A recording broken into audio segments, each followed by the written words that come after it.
Hey, what's up everyone, and surprise, a game review. I'll just mention right off the bat that yes, this is just off-screen footage as I don't have a capture card, and that's because I don't really plan to make game reviews a full-time thing.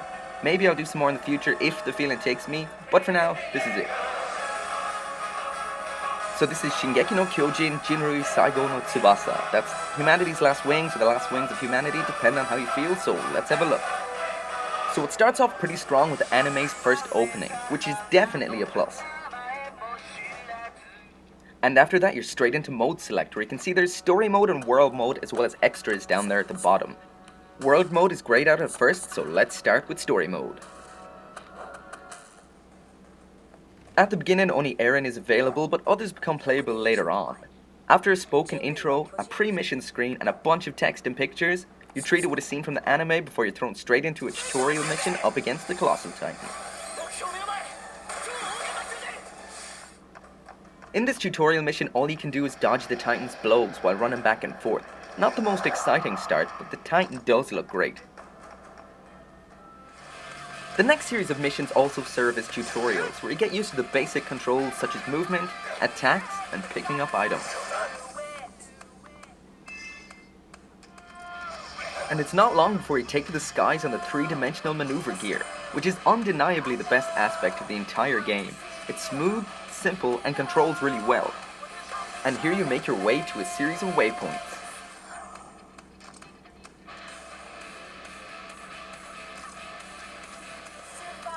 Next up, you head to the forest to get to grips with attacking while airborne, which at first is pretty fun.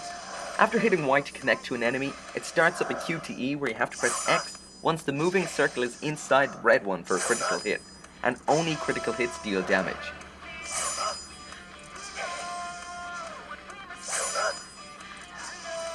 And in the final tutorial mission, you practice attacking the Titans in their weak spot at the back of their neck.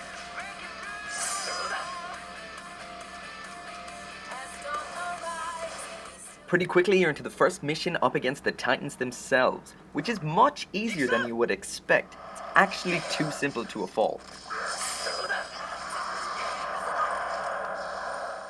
You know it, you'll be slicing off limbs, slashing through necks, and clipping through Kyojin in no time at all.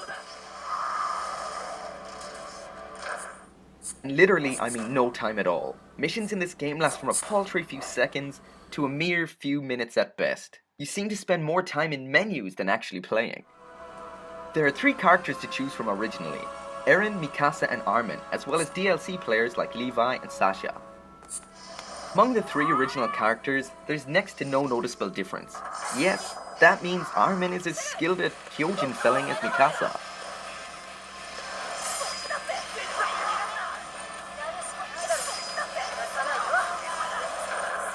The only character that's really any different, of course, is Levi. He's ridiculous to the point of dumb range, as well as being insanely fast, which of course makes him by far the most fun character to play as. But technically, all the characters play exactly the same besides some minor stat differences, which is a bit of a disappointment. There's only a handful of mission types such as kill an X amount of Kyojin, and a certain point from attacks such as the trapped female Titan and Eren in his Titan form carrying the huge boulder. As well as CPRing apparently dead guys into oblivion. But they all revolve around the limited and simplistic gameplay of killing Kyojin with 2 simple quick-time button presses. As well as missions that take place inside the towns, there's also those that take place outside of them. Take away gliding through the air on your 3D maneuver gear, and this is where the game's mediocre gameplay really becomes apparent. Taking away the ability to maneuver around through the air really takes the fun out of the action. You can still shoot up into the air when anchored to a Titan, but running from place to place on foot or on horseback is dull and boring. As well as this, there's the occasional run from arbitrary point to arbitrary point mission. And I'm serious, you just run around in circles from waypoint to waypoint in what appears to be a pointless waste of time.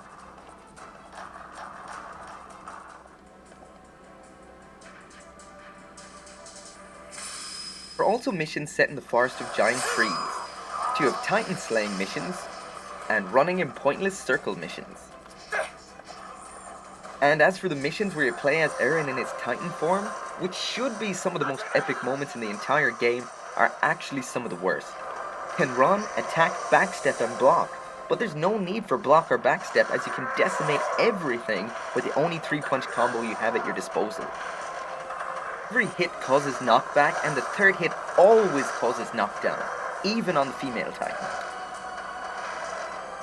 When the normal Titans are on the ground, pressing attack makes Eren kick their heads off, even if the foot doesn't even connect with their heads at all. On top of that, there's no real sense of scale, so sometimes it feels like a nude men in a scale model town beat 'em up. In story mode, the missions serve to bridge the gaps between cutscenes, which are an abridged version of the entire first season of the anime. By bridge the gaps, I mean vaguely. Like, remember that time Titan Eren wailed one-sidedly on the female Titan by using the same 3-hit combo over and over again? Yup, neither do I. But at least he looks happy with himself. He didn't take a single hit, beat her down in seconds flat, and sure as hell isn't missing half his face.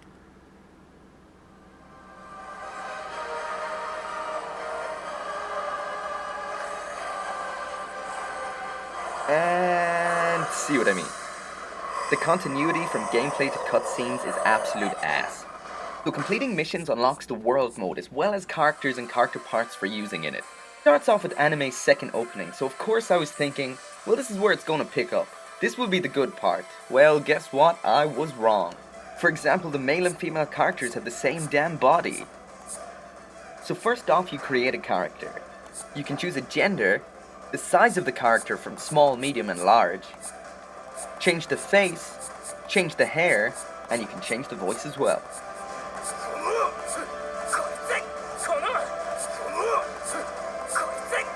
After you finish making your character, there's your town, which can be upgraded but with the depth of a free-to-play app game. And that's been overly critical of free-to-play app games. In the menu, you can go on missions, make upgrades to your town and character, and buy stuff in the shop. First onto the missions, which are the core of the world mode, which is split up into single player and multiplayer, which is then split again into common missions and scouting missions. And from there you can just select various missions from a list. Each mission is a 4-member affair with computer controlled characters in single player, and in multiplayer you can play with up to 3 other players. The major gameplay differences here compared to the story missions is the ability to use sub-weapons and support items in battle. Using the sub-weapon is comparable to playing as a gunner in Monster Hunter. Once you pull it out, you pretty much remain stationary as you aim, but you can roll to evade. It's mainly used to slow down titans and can blow off limbs, but it controls poorly, and it's so simple to kill a titan by normal means, it's pretty much pointless. Support items come in a few forms such as buffs, grenades, and landmines. But again, they seem to fall into the background as the titans are so simple to kill and it's quite difficult to actually die. The various mission types available are much the same as those found in story mode. Kill a whole bunch of titans, kill specific target titans,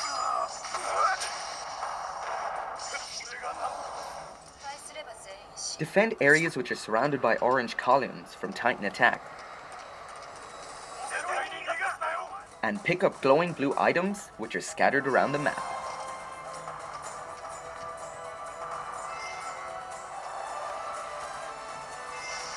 Then there's the scouting missions, which are pretty much the same damn missions all over again, just with a higher level of difficulty, which really just translates to more titans to kill or to defend against,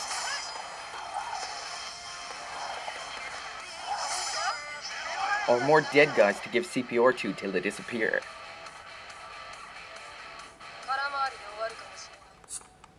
You can pick up items during missions which can be used at your town to upgrade your weapons and equipment.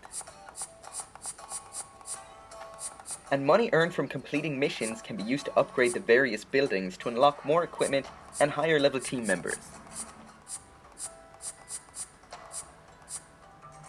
Completing missions earns you experience, and the points you get from leveling up can be used to upgrade your character's stats.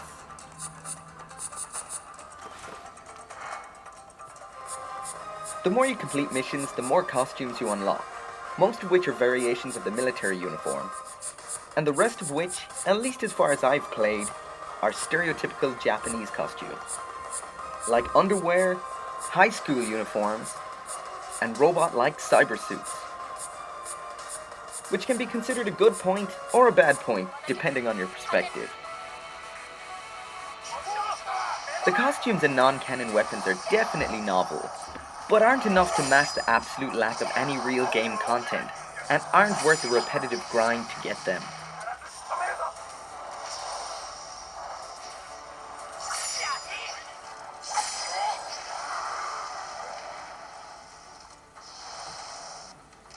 But there are some genuinely good points in this otherwise half-assed mess. Flying around in the three-dimensional maneuver gear really is fun.